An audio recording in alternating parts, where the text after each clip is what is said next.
तारीख 5 नवंबर 2021 अमेरिका के Texas state के ह्यूस्टन शहर में एस्ट्रो वर्ल्ड कॉन्सर्ट ऑर्गेनाइज किया गया। 2 दिन चलने वाला म्यूजिक फेस्टिवल जिसके टिकट पहले ही बिक चुके थे। भारी तादाद में जनता शो अटेंड करने पहुंची थी। करीब 50,000 लोग जमा हुए थे। कोई अपने दोस्तों तो कोई फैमिली के साथ एंजॉय करने आया था, तो कोई अपनी एक्साइटमेंट इंस्टाग्राम स्टोरीज पर शेयर कर रहा था। लेकिन किसी को खबर नहीं थी कि ये रात उनकी जिंदगी की सबसे मनहूस रात हो सकती है। रात के करीब 9 बज गए। अमेरिकन रैपर और काइली जेनर के पार्टनर ट्रैविस स्कॉट स्टेज पर परफॉर्म करने आए। स्कॉट ने अपना गाना शुरू किया। उन्हें स्टेज पर आए 30 सेकंड ही हुए थे कि जनता बेकाबू हो गई। सब में एकाएक सबसे आगे पहुंचने की होड़ मच गई। स्कॉट को सबसे करीब से देखने की होड़। भीड़ को कैसे भी बस आगे पहुंचना ही था। किसी को मतलब नहीं था कि वो किससे टकरा रहे हैं, किससे चोट आ रही है या किसके ऊपर पैर रखकर वो आगे जा रहे हैं। वहां मौजूद लोगों ने बताया कि भीड़ उन्हें अपने आप आगे ले जा रही थी। वो बस रुक कर सांस लेना चाहते थे, समझना चाहते थे कि आखिर हो क्या रहा है, जो उन्हें नसीब नहीं हुआ। उस रात ह्यूस्टन के हॉस्पिटल्स बिजी थे क्योंकि कॉन्सर्ट में घायल हुए 300 से ज्यादा लोगों का इलाज चला। 23 बुरी तरह जख्मी हो गए। वहीं 8 लोगों ने अपनी जान गंवा दी। मरने वालों में एक 14 साल का बच्चा भी था। शो पर मची भगदड़ के बाद शनिवार का स्लॉट कैंसिल कर दिया गया। इस हादसे की जांच शुरू हो चुकी है और ह्यूस्टन के मेयर की माने तो इसमें लंबा समय लगने वाला है। यहां नार्कोटिक वाले एंगल से भी जांच की जाएगी। मीडिया रिपोर्ट्स की माने तो कॉन्सर्ट में आए 11 लोग कार्डियक अरेस्ट का शिकार भी हुए।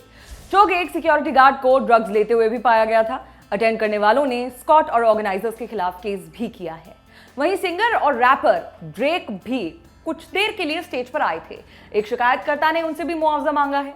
हादसे के बाद से ही स्कॉट के रवैये की कड़ी आलोचना हो रही है। कॉन्सर्ट में आए लोगों का कहना है कि हालात बिगड़ने पर और लोगों की मदद मांगने पर भी स्कॉट ने अपना शो रोकना जरूरी नहीं समझा।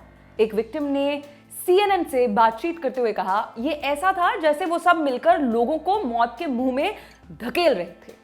हादसे का एक वीडियो भी वायरल हुआ जहां एक लड़की कैमरा ऑपरेटर से कह रही है कि भीड़ में कोई मर गया है, लेकिन ऑपरेटर उसे भगा देता है। स्कॉट की पार्टनर काइली भी वहां मौजूद थी। उन्होंने अपने इंस्टाग्राम पर एक स्टोरी पोस्ट की जहां लोगों की भीड़ के बीच एम्बुलेंस नजर आ रही थी, लेकिन काइली ने उस पर ध्यान ही नहीं दिया। ऐसे रवैये के लिए जनता ने काइली की भी खिंचाई की, जिसके बाद स्कॉट ने ट्विटर पर अपना स्टेटमेंट जारी किया। कहा कि वो उस पूरे घटनाक्रम से बहुत आहत हुए हैं। वो जांच में ह्यूस्टन पुलिस डिपार्टमेंट की पूरी हेल्प करेंगे, साथ ही विक्टिम के परिवार वालों को सपोर्ट भी करेंगे। हाय, मैं हूं सोनाली। आप देखना शुरू कर चुके हैं सिनेमा का स्पेशल मैटनी शो और हमारे आज के सेगमेंट का नाम स्पॉटलाइट है। एस्ट्रो वर्ल्ड के इस पूरे घटनाक्रम के बाद स्कॉट से पूछताछ की जाएगी क्योंकि वो अपने सवालिया रवैये की वजह से पहले भी कंट्रोवर्सी में रह चुके हैं। जैसे 2015 के एक कॉन्सर्ट में किसी ने स्कॉट के जूते चुराने की कोशिश की, तब रैपर ने अपना शो रोक दिया। उस शख्स को पकड़ा, सबके सामने गालियां दी और उस पर थूका। लोग उस वीडियो को अब शेयर कर पूछ रहे हैं कि जूते पर शो रोक सकते थे लेकिन लोगों के मरने पर नहीं।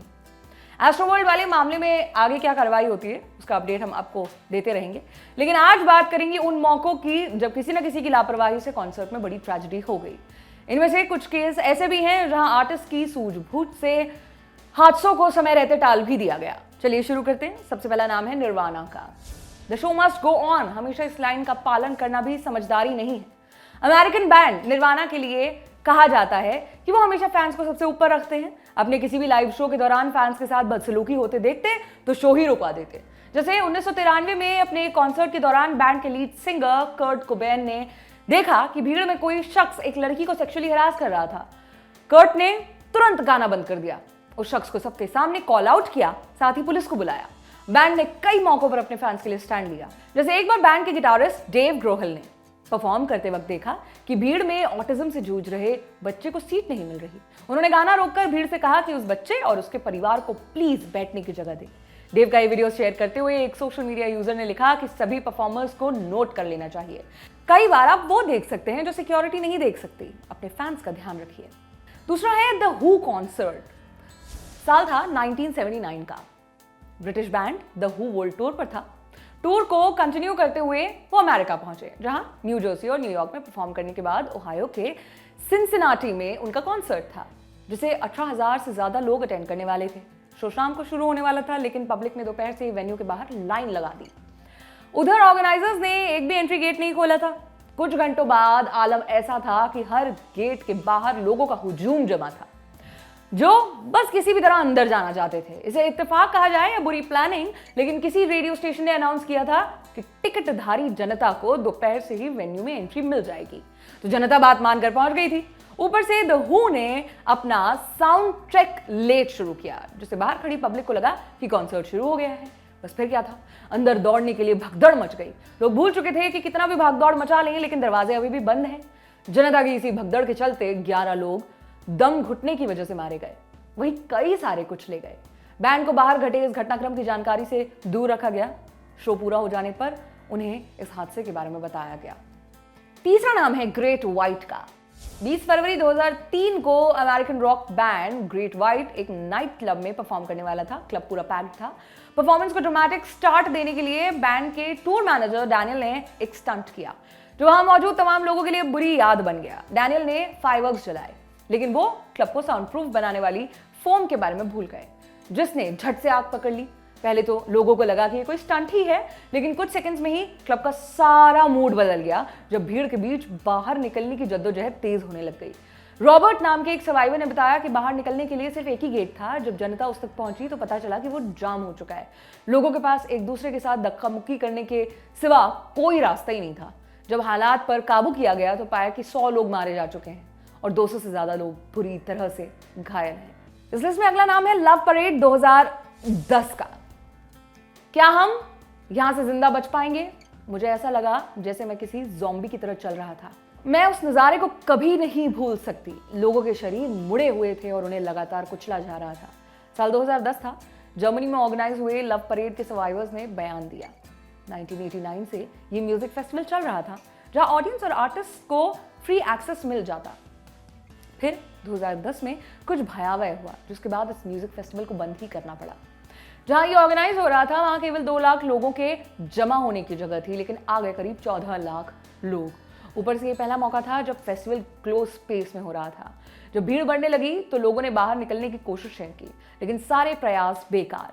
इस हादसे में 21 लोग कुचलने और दम घुटने की वजह से मारे गए और करीब 600 लोग बुरी तरह से घायल हो गए थे। जिसमें अगला नाम है द रोलिंग स्टोन्स का, पॉपुलर ब्रिटिश बैंड जिसने 6 दशक तक लोगों को एंटरटेन किया, लेकिन इनके करियर में भी लाइव ट्रेजेडी का दाग है।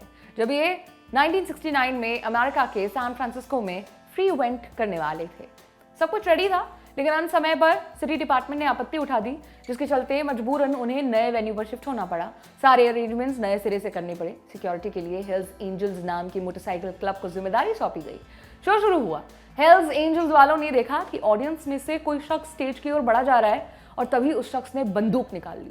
सिक्योरिटी पर तैनात हेल्स एंजल्स के मेंबर से उसकी कहासुनी हो गई, जिसके बाद उस शख्स को पीट पीट कर मार दिया गया। छठा नाम है लिंकिन पार्क का। लिंकिन पार्क हमें numb, in the end, from the inside और पुशिंग मी अवे जैसे अनेकों मेमोरेबल गाने देने वाला बैंड। 2017 में बैंड के लीड सिंगर चेस्टन बेनिंगटन ने सुसाइड कर लिया था। हालांकि ट्रेविस स्कॉट और एस्ट्रो वर्ल्ड के पूरे घटनाक्रम के बाद उनका एक वीडियो खूब वायरल हो रहा है। यहाँ उनकी परफॉर्मेंस के दौरान भीड़ में एक शख्स गिर जाता है। चेस्टर तभी अपना गाना रोक देते हैं और भीड़ से उन्हें उठाने की रिक्वेस्ट करते हैं। ये चीज बैंड के दूसरे मेंबर माइक शिनोडा भी नोटिस करते हैं। माइक कहते हैं कि हम फिर से गाना शुरू कर देंगे, लेकिन हमारे लिए ऑडियंस की सेफ्टी से बढ़कर और कुछ भी नहीं है। जिसके बाद चेस्टर भीड़ से कहते हैं कि जब भी कोई गिर जाए तो हम क्या करते हैं, सामने से एक साथ लोगों की आवाज आती है कि हम उसे उठाते हैं। सातवां नाम है कलिम्पोंग कॉन्सर्ट का। ऐसा नहीं है कि कॉन्सर्ट में दुर्घटना जैसी न्यूज आपको सिर्फ वर्ल्ड न्यूज वाले पेज पर ही पढ़ने को मिलेगी। इसी साल 3 जनवरी को कोलकाता में एक रैप कॉन्सर्ट ऑर्गेनाइज किया गया, जहां बुरे क्राउड मैनेजमेंट की वजह से 2 लोग मारे गए और 5 लोग घायल हो गए।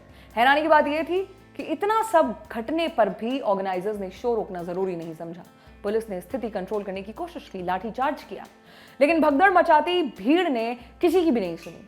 ट्रेविस स्कॉट वाले मामले में किसकी गलती थी और किसकी नहीं, ये जांच होने पर ही पता चलेगा।